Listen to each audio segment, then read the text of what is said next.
కేసీఆర్ కు ఎమ్మెల్సీ కవిత రాసిన లేఖపై స్పందించేందుకు కేటీఆర్ హరీష్ రావు నిరాకరించారు. మాకు లేని తొందర మీకెందుకు అని కేటీఆర్ వ్యాఖ్యానించారు. త్వరలోనే లేఖపై స్పందిస్తామని కేటీఆర్ హరీష్ రావు స్పష్టం చేశారు. డియర్ డాడీ అంటూ 6 పేజీల లేఖను ఆమె రాసినట్లు ప్రచారం జరుగుతుంది. ఈ లేఖపై రాష్ట్ర రాజకీయాల్లో తీవ్ర చర్చ జరుగుతుంది.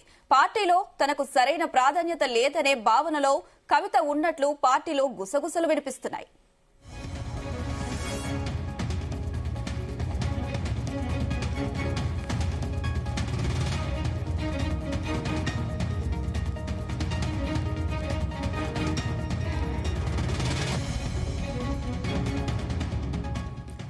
బీఆర్ఎస్ అధినేత కేసీఆర్ కు ఎమ్మెల్సీ కవిత రాసిన లేఖపై స్పందించేందుకు కేటీఆర్ హరీష్ రావు నిరాకరించారు. మాకు లేని తొందర మీకెందుకు అని కేటీఆర్ వ్యాఖ్యానించారు. త్వరలోనే లేఖపై స్పందిస్తామని కేటీఆర్ హరీష్ రావు స్పష్టం చేశారు. ఇదే అంశానికి సంబంధించి మరిన్ని అప్డేట్స్ మా బ్యూరో చీఫ్ నరేందర్ అందిస్తారు. నరేందర్.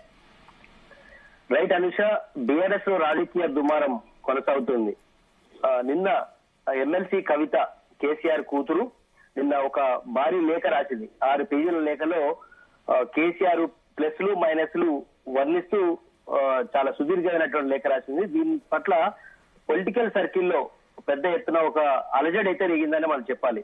దీని మీద ఎవరు మాట్లాడేందుకు కూడా బీఆర్ఎస్ శ్రేణులు అందరూ కూడా మౌనంగా ఉంటున్నారు. కింది స్థాయి లీడర్లు కూడా కేటీఆర్ హరీష్ రావు అయితే పెద్ద ఆసక్తి చూపట్లేదు. కాసేపటి క్రితమే కొన్ని మీడియా ప్రతినిధులు అడిగినటువంటి మాట్లాడించే ప్రయత్నం కూడా చేశారు. అయితే వాళ్ళు మాకెందుకు తొందర మీకంటే అన్నటువంటి చెప్పే ప్రయత్నం చేశారు. అంటే ఈ విషయంలో కవిత సమాధానం ఇచ్చుకుంటుంది, మేమెందుకు సమాధానం ఇవ్వాలి అనేటువంటి ధోరణిలో వాళ్ళు వెళ్ళిపోయారు. అంటే ఇక్కడ ఎవ్వరు కూడా కవిత రాసిన లేఖ మీద మాట్లాడేందుకు ఇంట్రెస్ట్ చూపించట్లేరు. కేసీఆర్ ఎలాగూ ఆయన బయటకు వచ్చి మాట్లాడే అవకాశం ఉండదు. కేవలం మాట్లాడితే కవిత మాట్లాడాలి, లేదు ఏదైనా ప్రెస్ మీట్ లో హరీష్ రావు లేదంటే కేటీఆర్ మాట్లాడాలి కవిత లేఖ మీద మీ సమాధానం ఏంటి అంటే. ఇప్పుడు వాళ్ళిద్దరూ కూడా మీకెందుకు తొందర మాకు లేంది అనే విషయంలో వాళ్ళు మాట్లాడుతూ వెళ్ళిపోయారు. కనుక ఇప్పుడున్న పరిస్థితి బట్టి అర్థమవుతుందంటే ఆమె ఈ రోజు రాత్రి యుఎస్ నుంచి తన పిల్లలతో సహా ఈరోజు హైదరాబాద్కి వస్తున్నారు. వచ్చిన తర్వాత కూలంకషంగా అసలు జరిగిన విషయం ఏంటి, నిజంగానే లేఖ ఆమె రాసిందా లేదా, రాస్తే ఎందుకోసం రాయాల్సి వచ్చింది, ఈ విషయాలన్నీ కూడా కవిత ఖచ్చితంగా మీడియాతో అడ్రస్ చేసే అవకాశం అయితే కనిపిస్తుంది.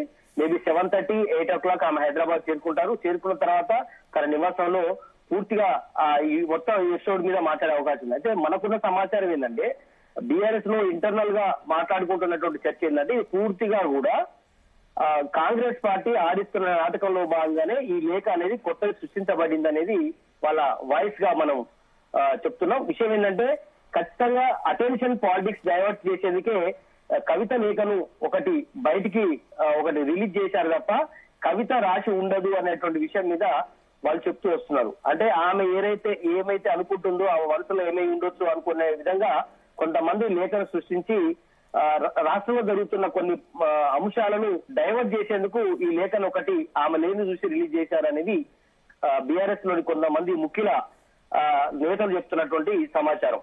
అది నిజంగానే వాళ్ళు అంటున్నట్టుగానే అదేనా, నిజంగానే కవిత సంతకం ఆమె పెట్టిన సంతకమేనా, డియర్ డాడీ అంటూ ఆమె స్టార్ట్ చేస్తూ చాలా అంశాలు కూడా మనం చూసాం.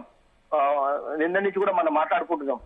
బీజేపీపై కేవలం 2 నిమిషాలే ఎందుకు మాట్లాడారు డాడీ, వరంగల్ బహిరంగ సభలో అంతా 10 లక్షల మంది సభలో ఎక్కువసేపు మాట్లాడి బీజేపీని టార్గెట్ చేస్తే బాగుండేది కదా, పొత్తు పెట్టుకుంటారే ఇండికేషన్స్ తక్కువ సేపు మాట్లాడడం వల్ల, అదేవిధంగా అక్కడ ధూమ్ ధామ్ ఫెయిల్ అయింది అంటే జనాలు ఏమనుకుంటున్నారో ఆ విషయాన్ని ఆమె పేరుతో లేఖ రాశారు అనేది కొంతమంది బీఆర్ఎస్ నేతలు చెప్తున్నారు. కానీ నిజంగానే కొన్ని ఇక్కడ చెప్పుకోవాల్సిన అంశాలు కూడా ఉన్నాయి.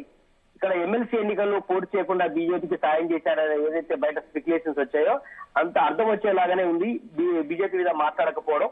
ఇట్లా కొన్ని అంశాలు ఆమె ఏదైతే అనుకుంటుందో పార్టీలో అంటే లిక్కర్ స్కామ్ తర్వాత ఆమె కొంత డిమోరల్ అయినటువంటి మాట వాస్తవం.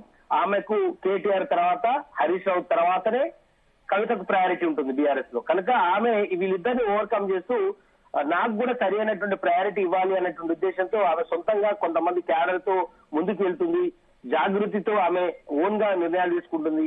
మనం చూసాం అంబేద్కర్ సంబంధించిన విగ్రహం మీద పెట్టాలని పార్టీకి ఎవరు చెప్పకుండానే సొంతంగానే ఒక కార్యక్రమం తీసుకుంది. మొన్న చూసాం పూలకు సంబంధించినటువంటి కార్యక్రమం కూడా ఆమె సొంతంగానే ఒక నిర్ణయం తీసుకొని ఇందిరా పార్క్ వరకు ధర్నా చేసింది. కనుక కేవలం కేసీఆర్ ఒక మెసేజ్ పెట్టడము లేదా డాడీతో మాట్లాడడం, దాని తర్వాత కంటిన్యూగా ఆమె చేసే ప్రోగ్రామ్ చేస్తుంది. ఎక్కడ హరీష్ రావుకు కేటీఆర్ కు చెప్పకుండా ఆమె సొంతంగా నిర్ణయాలు తీసుకుంటా అనేది వీళ్ళిద్దరి వాయిస్ గా మనకు తెలుసు ఇంటర్నల్ గా. అయితే ఏదైతే కూడా ఈ లేఖ అనే అంశం అనేది ఖచ్చితంగా ఆమె రాసి ఉంటుందా లేదా అనేది ఆమె చెప్తే గానీ తెలియదు. లేదంటే పూర్తి స్థాయిలో మనకున్న సమాచారం అయితే అది పూర్తిగా వేరే వాళ్ళు రాసిచ్చిన లేఖనే అది బయటికి రిలీజ్ చేశారనేది బీఆర్ఎస్ లో ఉన్నటువంటి ముఖ్య నేతలు చెప్తున్నారు. కానీ దీని మీద ఖచ్చితంగా కేటీఆర్ హరీష్ రావు స్పందించాల్సిన పరిస్థితి ఉంటుంది. మొన్న మనం చూసాం హరీష్ రావు అయితే మొన్న అలక సమయంలో ఆయన వచ్చి బయటకు వచ్చి మాట్లాడే సమయం దాకా వచ్చింది. ఎందుకంటే పార్టీలో రాజ్యసభ సభలో సరైనటువంటి ఇన్వాల్వ్మెంట్ లేదని, అదే సమయంలో ఆయనకు చూపించినటువంటి బహిరంగ సభ ప్లేస్ ని క్యాన్సిల్ చేశారని, అదేవిధంగా BRS working president post KTR కి ఇచ్చిన తర్వాత ఆయన అలక మరింత బూనారని, భవిష్యత్తులో సీఎం రేస్ లో కేటీఆర్ ఉన్నారన్నటువంటి ఇండికేషన్స్ కేసీఆర్ వర్గం వాళ్ళు చెప్తున్న నేపథ్యంలో హరీష్ రావు డిమోరల్ అయ్యాడు. దీంతో ఆయన కొంత అలకబూనారని ఆయన ఇంటికి కేటీఆర్ వెళ్లి సంప్రదింపులు జరిపారని మనం వారం దాకా చర్చించుకున్నాం. దాని తర్వాత అప్పటికి కూడా మీడియా స్పెక్యులేషన్ సాగలేదు. అయినప్పటికీ ఆయన సొంతంగా ప్రెస్ మీట్ పెట్టి నేను కేటీఆర్ నాయకత్వంలో పనిచేయడానికి సిద్ధంగా ఉన్నాను అనే విషయం చెప్పేదాకా కూడా సమస్య సద్దుమనగలేదు. సద్దు మణిగిందో లేదో ఇప్పుడు కవిత లెటర్ బయటికి రావడం అనేది ఆ పార్టీని ఉక్కిరిబిక్కిరి చేస్తుంది.